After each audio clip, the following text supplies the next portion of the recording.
Um, and Shodně já budu hovořit pro naši situaci. Today I'm going to talk about our situation. And I had some friends here that were in the tent, very happy to see me come by and just check on things and give them big hugs and ask them what they need. Told them they would talk to the West about, what we need and how they can help. Я буду говорить про нашу ситуацию. Чому американців,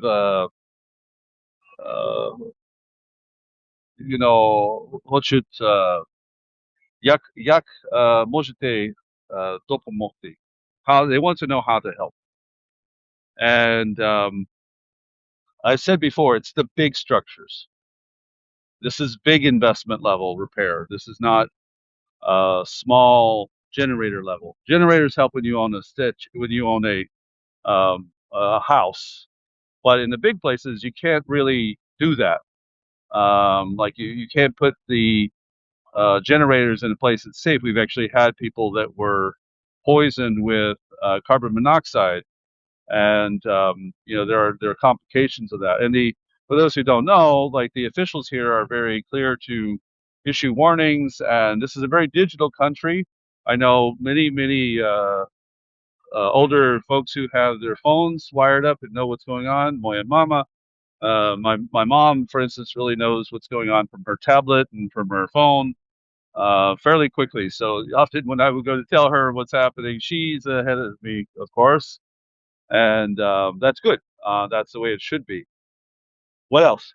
So the discussion tonight is about America in many ways, but I want to talk a little bit before then about this discussion of elections in Ukraine, and that the Trump administration is trying to force Ukraine into elections by mid year, by May. And notice that there's not a fucking thing said to Russia that's had the same fucking dictator for 25, almost 26 years. Not a fucking lift of a finger for that, because Donald Trump is a pussy. He's a coward. He's craven. He is in bed with the Russians. He is an asset and at this point, borderline agent, at least. And we, like I said with Craig Unger last night, we talked about an agent is when there's a contract. You know, is there a contract? Is Steve Witkoff the contract signer? Think about it. The guy who comes here and wants to divvy up land that doesn't belong to him, and there's not an ounce of interest in saying to the aggressor country, hey, what are you going to do? Because he's not an art of the deal kind of guy. This is an unacceptable American stance, period. I'm as Texan as it gets. My family was on the American shores from 1665 on, and I take offense as an American that anyone would do that. That anyone in the name of my country would tell this country I live in, you have to give up land. And by the way, you've got to hold elections or we're going to stop aid. Coward and craven and evil. That's literally the definition of the evil of banality that Hannah Arendt talked about. With all the history that we know that happened in the Holocaust, and for instance, under Stalin and Mao, the extermination of people, we should know by now in the 21st century not to participate in such things. But America is distracted. America is hit with cognitive warfare on a regular basis, inundation of Pam Bondi's DOJ failures and the Epstein logs. Now, I'm going to be very clear. What's happening in the Epstein logs is very important to understand. There's a lot more in there than just kidnapped and raped children, which should be enough to piss you off.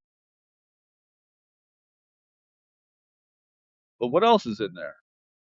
Evidence of spy rings, evidence of working with the Kremlin, and nameable people that we know are evil in every part of their being, directly working with billionaires, super wealthy people. And if you had told me a few years that movies like Hostel, and if you don't know that movie, it's basically about rich people who want to hunt human beings for sport, I'd say, it's a little far-fetched. But is it? Is it? Is it really far-fetched now when you see what's happening in the Epstein laws? I don't think it's all that far-fetched. Everyone who knows me, and I even had one on the friend on the phone yesterday, he goes, I know you don't do conspiracy theories, but, and I said, I don't do conspiracy theories, meaning making up shit to have invisible hand guiding things and try to make easy solutions to complicated questions and trying to explain the state of entropy that our world lives in easy solutions. But don't be mistaken. There are conspiracies. There are absolutely conspiracies revealed all the time, especially with Donald J. Trump and his people. Look at the news that came out yesterday with more than one member of Congress saying that the DOJ is actually spying on Congress members when they're looking at the Epstein files, keeping track of them. It's a bipartisan reaction, no less either.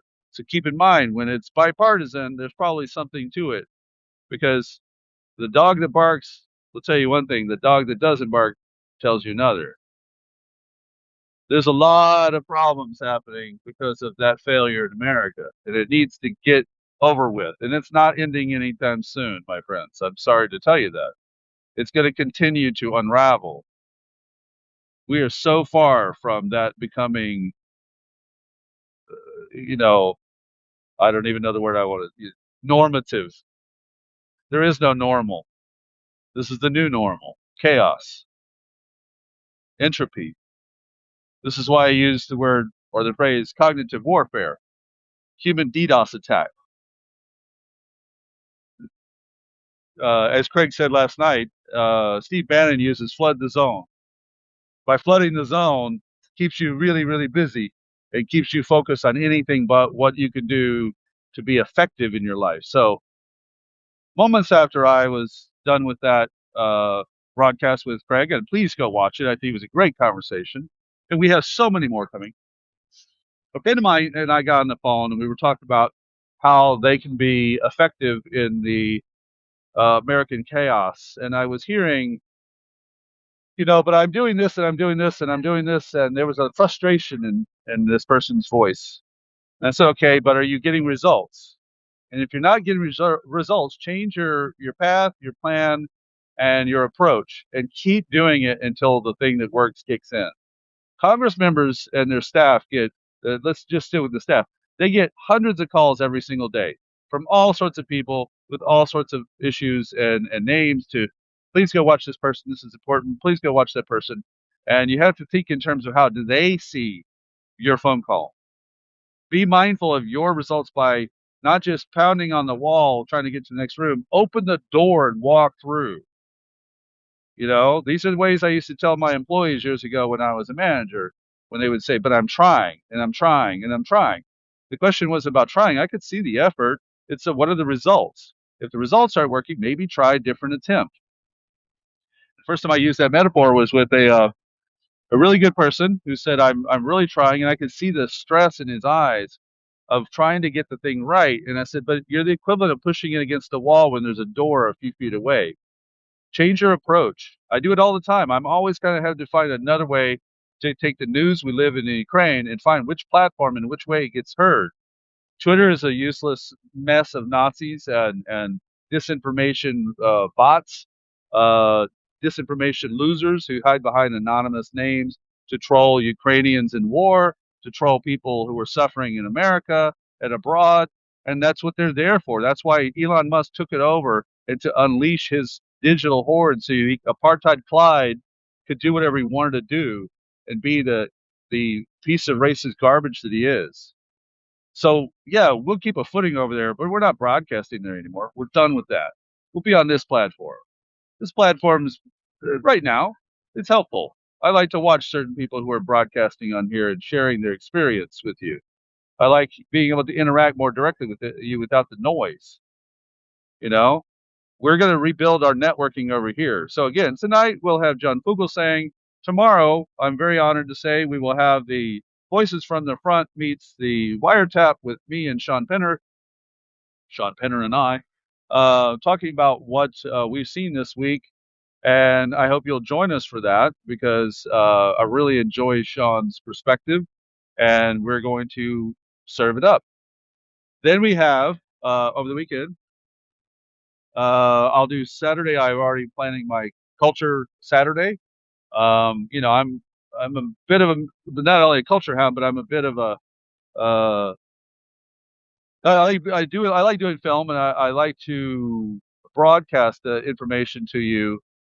And I have a lot of interview segments recently that I'm going to put into the show. I'm going to try to keep it not so long because we went about 2 hours last week. I think a little over. We had to stop and rebroadcast, but I think we'll be at an hour, maybe a little bit more. And the feature changes. Instead of doing this one-to-one interview or what I'm doing now, straight to the phone, I pull out the full broadcasting suite to go through and pull the archive out and some new features. And so I hope you join on that. And then next week, I'm very glad we're going to have some Ukrainian voices on, like we had this week with Alexandra Kara. My friend Yulia will join us over here to talk about her work as a journalist. And I've got a few other folks that we're just trying to get them on this platform. They're worn out on the other platforms and not sure where to get the voices out. So I want you to always encourage the people like my Ukrainian friends to share their experience. It is day 1403. Hold on, two. I don't know now for me. 1449 of the full-scale invasion. 4375 since 12 years ago, Russia started its full scale, since it started its uh, invasion, pardon me. And they're not giving up anytime soon. They're not going to surrender when they've got Steve Witkoff throwing oxygen on the monster. They hit our power facility right after I got off the phone with my friend last night. The air raid went off and compounded about 4 missiles on top of each other, blew out in what looked like an inferno, a really glowing sky for some time behind that. Schulze. Interesting. So someone's taking care of Elder perhaps over here? Yeah. There's a lot of times the rescue units have to come here and help someone who's even under stress. But yeah, they hit the rockets, hit the power center, and it was quite an inferno. I've seen it hit several times since October 10th. I saw it hit last year, but from October 10th on, they've been pounding the CHP-5 power facility, and they hit it hard last night. It just stayed ablaze for a good period of time until I got down to the floor level, walked over that way, and literally as I was walking over there, I still had drone battles going up over my head. And the guys that are fighting that fight against the devils in the sky, Molodets, Duja Diako Zesu, thank you to the AFU and all the work that they do to protect us at night while people try to sleep and they wake up tired. I woke up this morning I'm catnapped about 2 hours in between every span.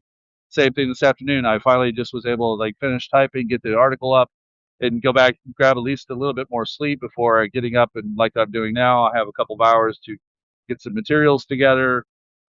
And like I do now, go out, walk in the city a little bit, my area, and see what's going on. Bond with the people, physically get out amongst the folks. So that's for now a little bit of an update of what's happening. If you have questions, you can pop them in here. I'll stay on in for a minute if anyone wants to throw a question here in the chat. But I really believe in dynamic journalism and reporting with you. The more you tell me the things you want to know about, the better, because I will, definitely incorporate it in the work. Anyone who's known me from my work over on Twitter, doing reports here for 4 years, I really, really love the back and forth where when I'm doing briefings, I can incorporate your questions abroad into what's happening in front of me. It informs what the people abroad are not hearing. Also, similarly, Ukrainians who hear this and share with me, hey, don't forget when we're in this situation to share, um, this additional fact or presentation. What do we have? Oh yeah, I see they're taking an elder probably to the hospital. There's there's an aid team basically providing oxygen. It looks like. Okay, she's conscious. Um, so yeah, they hit us hard last night, and I said that was coming. Russia is not stopping. I put out my video clip yesterday when I went down to the frozen Dnipro River and stood where I have, I've been when it's just regular water, but I've never been there when it's frozen over. It's an amazing sight, such a historic river, frozen from one side to the other. But I could feel it in the air. I knew how the Russians were. They're not done yet. They're just getting warmed up. Except tomorrow, we're going to talk about the communications failure, the removal of Starlink, and the removal of Telegram. And how is that affecting the fight at the front for the Russians? Communications are very, very important. Communicacja дуже важливо. It's the most important thing. When the communications break down, the coordination teams on the other side have a little bit of problem, and it's fun to watch, but it's also serious. There are very few things that will change on the big picture simply because of those failures. They'll find another way around. Orcs are going to be orcs. To the Olympic disqualification of an athlete so determined to compete, to show the pride of the country, and then be removed over a non-verbal, symbolic gesture that need not distract.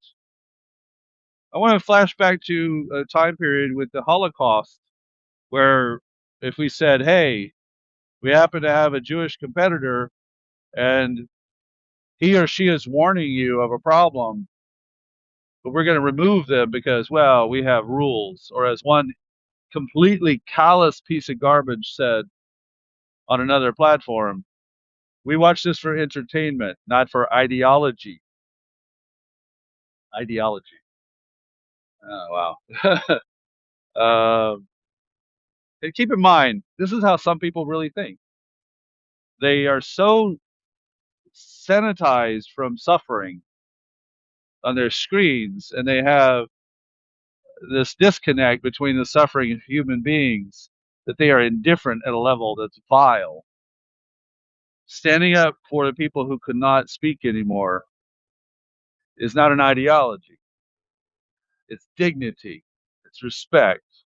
And we should let the IOC and others know that we reject this. I have a theory we're going to talk about over a period of time that is, how could you stop the genocide if you have tickets to the Bolshoi Ballet? Oh, speaking of which, I don't think you'll be able to hear it over the generator, but I currently have an air raid going off in the background. Go figure. Because Russia is a terrorist state. Even right now, and I said this to someone last night, I may be one of the only broadcasters on this platform that has to give you a disclaimer.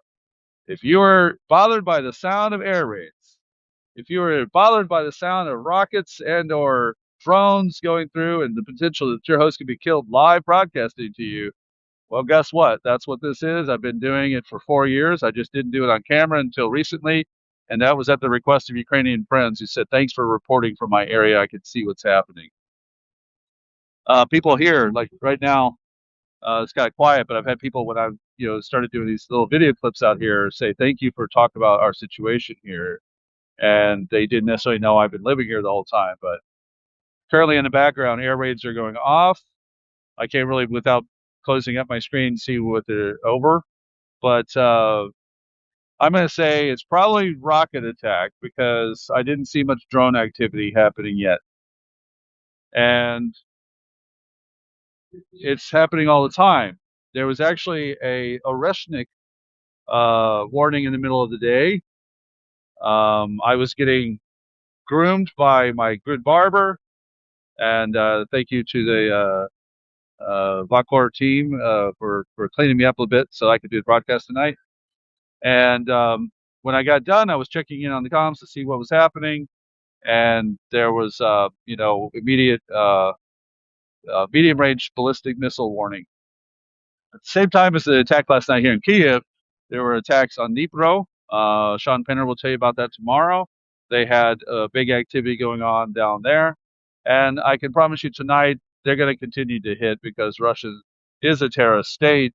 And America is failing in everything that it's supposed to be doing to stop this kind of terrorism.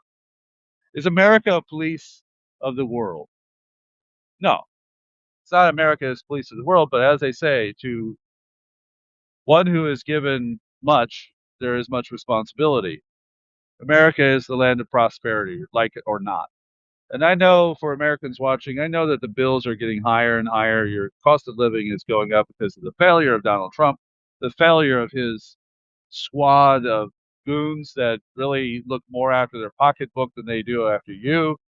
Notice that they rallied, what was it, 219 votes to 210, I think, to overturn the tariffs in Canada. They could do that, but they can't impeach the motherfucker? Really? Not cool. And a sign of what they're standing for. So thanks for joining right now. I'm going to go see what's happening with this. I'll keep you briefed, and I'll be on the air in a little over 2 hours, coming right back onto this platform with our great friend John Fugelsang. And if you have time, go check out the new article I put out about his book. I love this guy. He's a man after my own heart, but far more skilled at it than I am because I didn't grow up with. Hold on, something going on over there. Maybe air defense. Far more skilled at it because he grew up with a Jesuit priest and a nun for a mom, and he's going to talk about the hijacking of religion. But I have an article up today called "The Book of John." How Fugelsang dismantles the religious right. Really fun to write these things. I love to write. I love pouring the thoughts out on this platform, telling you things that are happening here, analyzing certain. What is that going on? Oh, it with generators, it's hard to pick through the noise. Um, Analyzing the situations that we have with aid, with the assault on the press, whatever it is I write up there. So go check that out. We will see you later. We thank you, and stay strong, stay focused, pay attention. If you're not subscribed, go ahead and subscribe. You can do it for free, or you can also do like some friends are doing. You can do the $5 a month or higher. We'll see you soon. It says my internet connection is being difficult, so I'm going to sign off now. Slava Koenig, Slava i Pizdets, Rossiyska Federacji.